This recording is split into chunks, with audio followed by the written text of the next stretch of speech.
பஞ்சாயத்து தலைவர்களை வந்து எந்த ஒரு வேலையுமே செய்ய முடியாத அளவுக்கு இப்போ கொண்டு வந்து நிறுத்திடுறாங்க.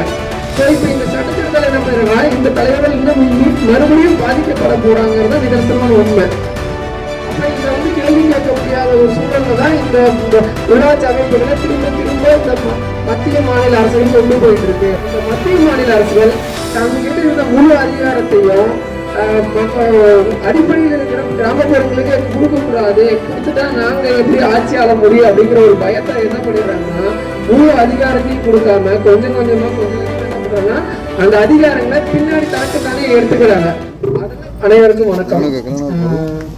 இப்ப முன்னாடி பேசுற தலைவர்கள் எல்லாமே பாத்தீங்கன்னா மத்தியில் கூட்டாட்சி, மாநிலத்தில் தன்னாட்சி, மாநிலத்தில் சுயாட்சி, கிராமப்புறங்களில் தன்னாட்சின்னு பேசுறாங்க.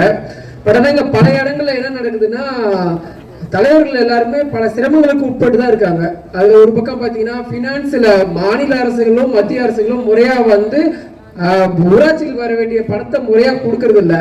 அப்படியே கொடுக்குற மாதிரி கொடுத்தவங்க என்ன பண்றாங்கன்னா அந்த பணத்தை சென்ட்ரலைஸ்டு பண்ணி அந்த பணத்தை மாநில அளவிலேயே வந்து என்ன பண்ணிடுறாங்கன்னா ஒட்டுமொத்தமா ஒரு டெண்டர் மாதிரி விட்டு அந்த டெண்டர் மூலியமா வர ஸ்கீம்ஸ்க்கு தான் பண்றாங்களே தவிர முறையா அந்தந்த ஊராட்சிகளுக்கான பணத்தை கொடுக்கறது இல்லை.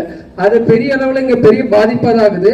இது ஒரு பக்கம் போனாலுமே நகராட்சி அமைப்புகள் இந்த கிராமப்புறங்களை ஒட்டி இருக்கிற நகராட்சிகளோட இந்த சின்ன சின்ன கிராமங்கள்ல நகராட்சி இணைச்சிடுறாங்க. அது ஒரு பக்கம் பெரிய பிரச்சனையா போயிட்டு இருக்கு.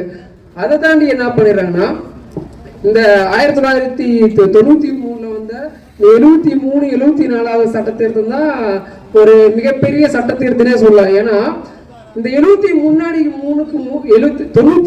முன்னாடி வரைக்கும் இந்தியா எப்படி இருந்துச்சுன்னா 2 டயர் தான் சொல்லுவாங்க. ஏன்னா மத்திய அரசு மாநில அரசுங்கிற ஒரு கான்செப்ட்ல தான் போயிட்டு இருந்துச்சு.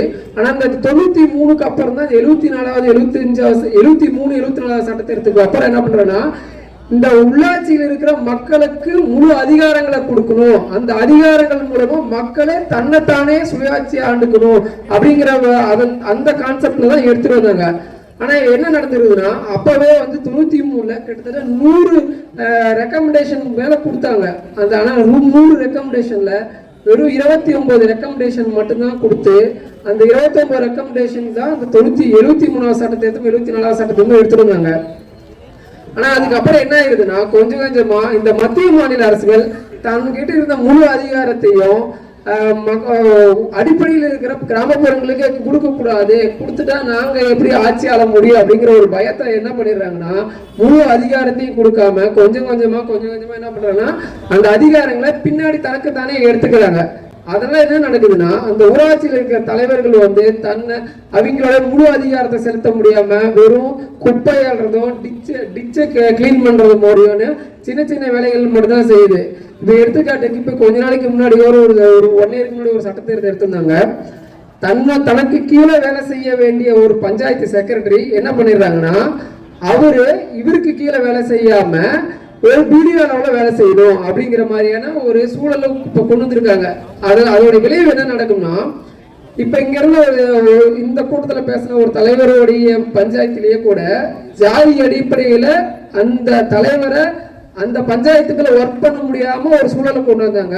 அந்த பஞ்சாயத்து செக்ரட்டரி எதுவுமே பண்ண முடியல. சோ இப்ப அது அங்க என்ன நடக்குதுன்னா இவங்க திரும்ப சென்ட்ரலைஸ்டுங்கிற ஒரு பேர்ல மாவட்ட அளவிலேயோ இல்ல மாநில அளவிலேயோ வந்து அந்த அதிகாரங்களை ஊராட்சி கிட்ட இருந்து பிடிங்கி அவங்க கையில எடுத்துக்கிறாங்க. சோ இதை தெரிஞ்சுங்க இந்த ஊராட்சி செயலாளர்கள் என்ன பண்றாங்கன்னா இவங்க இன்னும் திரும்ப பஞ்சாயத்து தலைவர்களை வந்து எந்த ஒரு வேலையுமே செய்ய முடியாத அளவுக்கு இப்ப கொண்டு வந்து நிறுத்திடுறாங்க. சோ இப்ப இந்த சட்டத்திருத்தம் என்ன பண்ணிடுறாங்க இந்த தலைவர்கள் இன்னும் மறுபடியும் பாதிக்கப்பட போறாங்கிறத நிதர்சனமான உண்மை.